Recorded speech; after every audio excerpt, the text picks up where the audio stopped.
సాహితీ బంధువులందరికీ నమస్కారం. ఈ వీడియో కానీ మీకు నచ్చితే లైక్ చేయండి, షేర్ చేయండి, మీ విలువైన అభిప్రాయాల్ని కామెంట్ చేయండి. కథ భద్రకాళి, రచన బద్రిరాజు తడవర్తి. రోజుకు ఒక్కసారైనా అమ్మతో మాట్లాడతాను.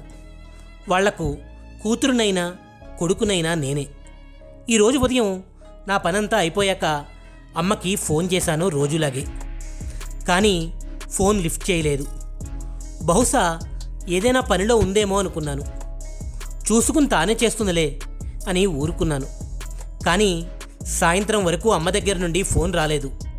సాయంత్రం అమ్మ ఫోన్ చేసింది. ఏమైందమ్మా, ఉదయం నుండి ఫోన్ లేదు అని అడిగాను. ఏమీ లేదే, నీకు భద్రకాళి బామ్మ తెలుసు కదా అని మాట్లాడడం ఆపింది. అయ్యో, నాకు తెలియకపోవడం ఏంటి? తనని తలుచుకున్నప్పుడు అలాంటి జీవితం ఎవరికీ రాకూడదు అని ఎన్నిసార్లు అనుకుంటానో అమ్మా. అయినా పోయిన నెలలోనే కదా తాను మన ఊరికి ఒంటరిగా తిరిగి వచ్చిందని చెప్పావు. సరే, కానీ ఇప్పుడు ఏమైంది అని అడిగాను ఆతృత ఆపుకోలేక. ఏమీ లేదే అంటూనే ఉదయం తాను పోయింది అని చెప్పడం ఆపింది. అవునా, అదేంటి? మొన్నటి వరకు బాగానే ఉందన్నావు కదమ్మా అన్నాను కొంచెం బాధతోనే. అమ్మ మళ్ళీ మాట్లాడతా అని చెప్పి ఫోన్ కట్ చేసింది. కానీ నా ఆలోచనలు మాత్రం భద్రకాళి బామ్మ చుట్టూనే తిరుగుతున్నాయి. భద్రకాళి బామ్మ మాకు దూరపు చుట్టం. మా ఊరి కోడలుగా వచ్చింది. తన జీవితం నిండా ఎన్నో మలుపులు. ఆ మలుపులన్నీ తన ప్రమేయం లేకుండానే వచ్చాయి. తన జీవితం మొత్తం ఎవరో నడిపించారు. సమయాన్ని బట్టి, సందర్భాన్ని బట్టి ఒక్కొక్కరు తన జీవితంలోకి ప్రవేశించారు. కానీ చివరికి ఎవరితోడూ లేకుండానే ఒంటరిగా ప్రాణం వదిలింది. చివరి దశలో తాను నమ్మిన వాళ్ళందరూ తనని ఎలా వదిలించుకోవాలా అని చూశారు. చివరికి అలానే వదిలించుకున్నారు. నాకు కూడా ఈ మధ్యనే భద్రకాళి బామ్మ గురించి తెలిసింది. వాళ్ళు 3 ఆడపిల్లలు. భద్రకాళి బామ్మ తండ్రి సంపాదనతో కుటుంబం గడవడానికే చాలా కష్టంగా ఉండేది. ఉన్న కొద్దిపాటి పొలం వర్షాధారం. తన తండ్రి రాంబాబు ఎలాగో కష్టపడి పెద్ద కూతురి పెళ్లి చేయగలిగాడు. ఇక ఇద్దరికి ఎలా పెళ్లి చేయాలా అని దిగులు పడేవాడు. కొంతమంది ఎదుటివారి అవసరాలను, అమాయకత్వాన్ని, బలహీనతలను తమకు అనుకూలంగా మలుచుకుంటారు. భద్రకాళి కుటుంబం పేదరికాన్ని తమకు అనుకూలంగా అవసరానికి వాడుకోవాలని ఒక ప్రణాళికతో వారి ముందు వాలింది భద్రకాళి మేనత్త రాజ్యలక్ష్మి. కొంతకాలం భద్రకాళిని తీసుకెళ్ళి పని నేర్పిస్తాను, మంచి సంబంధం చూసి పెళ్లి చేస్తాను అని చెప్పి ఒప్పించి భద్రకాళిని తనతో తీసుకుని వెళ్ళి ఇంట్లో ఉంచుకుంది. కానీ రాజ్యలక్ష్మి మనసులో ఉన్నది వేరే ఆలోచన. రాజ్యలక్ష్మికి 2 మగపిల్లలు. పెద్ద కొడుక్కి ఒక సంబంధం చూసి పెళ్లి చేసింది. కట్న కానుకలు బాగానే తీసుకుంది. కొంతకాలానికి 2 ఆడపిల్లలు పుట్టారు పెద్ద కొడుక్కి. ఇక రాజ్యలక్ష్మిలో ఉన్న మరో రాక్షసి బయటికి వచ్చింది. 2 ఆడపిల్లలనే కంటావా అంటూ రోజు కోడల్ని సాధించడం మొదలుపెట్టింది.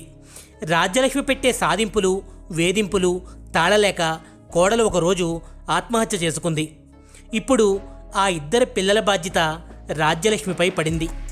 పెద్ద కొడుక్కి వేరే పెళ్లి చేద్దామని అనుకున్నా ఈమె గురించి, కోడలను పెట్టిన బాధల గురించి ఆ నోటా ఈ నోటా తెలిసిన వారంతా పిల్లనివ్వడానికి ఎవరూ ముందుకు రాలేదు.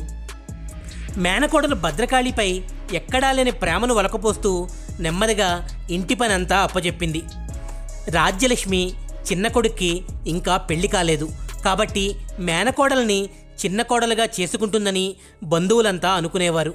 కానీ ఊహించిన దానికి భిన్నంగా ఏ బాధ్యత లేకుండా వ్యసనాల బారిన పడిన పెద్ద కొడుక్కి మేనకోడలను కట్టబెట్టాలని తన మనసులో ఉన్న ఆలోచనను నెమ్మదిగా బయటపెట్టింది. పెద్ద బావకు నువ్వంటే ఇష్టమే అంటూ, వాడికి 2వ భార్యగా నువ్వే ఉండాలి, నువ్వు చేసుకోకపోతే వాడి జీవితం ఏమైపోతుంది అంటూ భద్రకాళిని పెద్దవాడికిచ్చి పెళ్లి చేసింది. భద్రకాళి తల్లిదండ్రులకి చెప్పకుండానే. తాను ఉన్న పరిస్థితుల్లో బయట ప్రపంచం కొద్దిగా కూడా తెలియని భద్రకాళి మేనత్త రాజ్యలక్ష్మి కపట ప్రేమని నిజమే అని అనుకుంది. కానీ చాలా తెలివిగా మేనత్త రాజ్యలక్ష్మి వేసిన వలలో తాను చిక్కుకుంది అనేది తనకి ఎప్పటికో కానీ తెలిసి రాలేదు. కానీ అప్పటికి ఏమీ చేయలేని పరిస్థితి. పెద్ద కొడుక్కి పెళ్లి చేసిన కొంతకాలం వరకు 4 గోడల మధ్యనే ఆ నిజాన్ని ఉంచింది రాజ్యలక్ష్మి. కనీసం తన అన్నా వదినలకు కూడా చెప్పలేదు. ఏ తల్లిదండ్రులైనా పిల్లలకు ఏ బాధ్యత లేకుండా తిరిగే ఒక వ్యసనపరుడును రెండో భారీగా తమ కూతురినిచ్చి పెళ్లి చేయాలని అనుకోరు. ఎంతో కొంత అప్పు చేసైనా మంచి సంబంధం చూసి పెళ్లి చేస్తే కూతురు సుఖపడుతుందని అనుకుంటారు. ఆ విషయం రాజ్యలక్ష్మికి కూడా తెలుసు. కాలచక్రం తిరుగుతూనే ఉంది. రోజులు ఎప్పుడూ ఒకేలా ఉండవు. రాంబాబుకున్న కొద్దిపాటి పొలం పక్క నుండి కొత్తగా ఒక నేషనల్ హైవే వచ్చింది. దానితో పొలం ధరలు అమాంతం పెరిగాయి. మార్కెట్ రేటు కంటే 10 రెట్లు ధర రావడంతో రాంబాబు ఆ పొలం అమ్మేశాడు. వచ్చిన డబ్బుతో పిల్లల పెళ్లిళ్ళు చేసేద్దామని నిర్ణయించుకున్నాడు. రాజ్యలక్ష్మి ఆ సమయంలో నిజం బయటపెట్టక తప్పలేదు. ఆ నిజం విన్న రాంబాబుకి గుండె బద్దలైంది. సొంత చెల్లి ఇలా తన కూతురు జీవితాన్ని నాశనం చేస్తుందని కలలో కూడా ఊహించలేదు. కానీ ఇక చేయగలిగింది ఏమీ లేదు, పరిస్థితులతో రాజీ పడడం తప్పించి. ఎప్పుడైతే రాంబాబు దగ్గరికి డబ్బులు వచ్చాయో రాజ్యలక్ష్మిలో ఉన్న ధనపిశాచి మళ్లీ మేల్కొంది. నేను కాబట్టి నా కొడుక్కి నిన్ను 1 రూపాయి కట్నం తీసుకోకుండా చేసుకున్నాను అంటూ భద్రకాళిని దెప్పి పొడిచేది. ఆ మాటలు తోటాల్లా భద్రకాళి మనసుని గాయం చేసేవి. కానీ చిన్నతనం నుండి ఎప్పుడూ పెద్దవాళ్ళకి సమాధానం చెప్పని భద్రకాళి తనలో తానే కుమిలిపోయేది. తన బాధలను భర్తతో పంచుకోవడానికి కూడా అవకాశం లేదు. ఉన్న 2 పిల్లలకు జరిగే సంఘటనలు అర్థం చేసుకునే వయసు లేదు. కొంతకాలానికి రాజ్యలక్ష్మి చిన్న కొడుక్కి పెళ్లి చేసింది. చిన్న కోడల దగ్గర రాజ్యలక్ష్మి ఆటలు సాగలేదు. దానితో రాజ్యలక్ష్మి కొడుకులిద్దరినీ దూరంగా ఉంచాలి అనుకుంది. ఓ మంచి రోజు చూసి 2 కొడుకులని వేరే ఊరిలో వేరే కాపురాలు పెట్టించింది. అత్తగారికి దూరంగా ఉండడం వలన 2 కోడళ్ళు కొంచెం ఊపిరి పీల్చుకున్నారు. భద్రకాళిబామ్మ జీవితం అక్కడ నుండి ఎన్నో మలుపులు తిరిగింది. భద్రకాళి వేరే కాపురం పెట్టాక పొలం అమ్మిన డబ్బులో కొంత డబ్బు పంపాడు రాంబాబు. కానీ ఆ డబ్బు కూడా భద్రకాళి భర్త వ్యసనాలకు ఆవిరైపోయింది. 2 ఆడపిల్లలున్నారు కదా, నాకిక పిల్లలు వద్దు, వాళ్లనే నా పిల్లలుగా చూసుకోవాలి అనుకుంది భద్రకాళి. పిల్లలు పెద్దవాళ్ళయ్యారు. కానీ వారి మనసులో భద్రకాళి స్థానం మాత్రం సవితి తల్లిగానే మిగిలింది. ఎవరికీ చెప్పకుండా 2 పిల్లలు ప్రేమించిన వాళ్లతో వెళ్ళిపోయారు. భద్రకాళికి ఇప్పుడు ఆశలు లేవు, ఆకాంక్షలు లేవు. నమ్మిన మేనత్త మాయమాటలతో ఈ అగాధంలోకి తోసింది. తన పిల్లలు అనుకున్న వాళ్ళు కాకుండా పోయారు.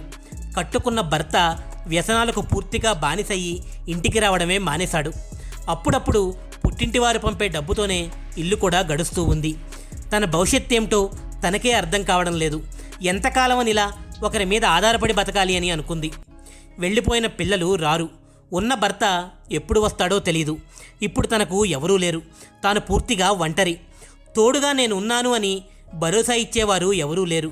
అలాగని చచ్చే అంత ధైర్యం లేదు. కానీ బతకాలి, ఏదోలా బతకాలి. ఇప్పుడు ఇదే భద్రకాళి ముందు ఉన్న సంకల్పం.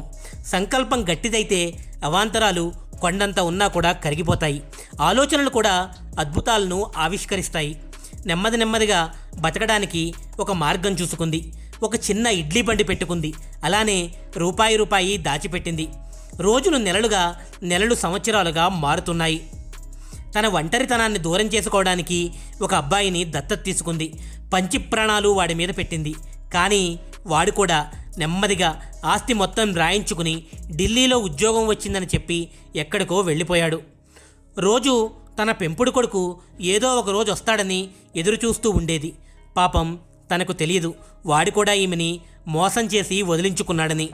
ఇక వృద్ధాప్యం సొంతూరులోనే గడపాలని చివరికి ఈ ఊరు చేరుకుంది. మానసికంగా బాగా అలసిపోయింది. ఈరోజు ఇలా ప్రాణాలు వదిలింది. భద్రకాళిబామ్మ జీవితం కొందరికి గుణపాఠం, కొందరికి ఆదర్శం. ఈ కథ కానీ మీకు నచ్చితే లైక్ చేయండి, షేర్ చేయండి. మీ విలువైన అభిప్రాయాల్ని కామెంట్ చేయండి.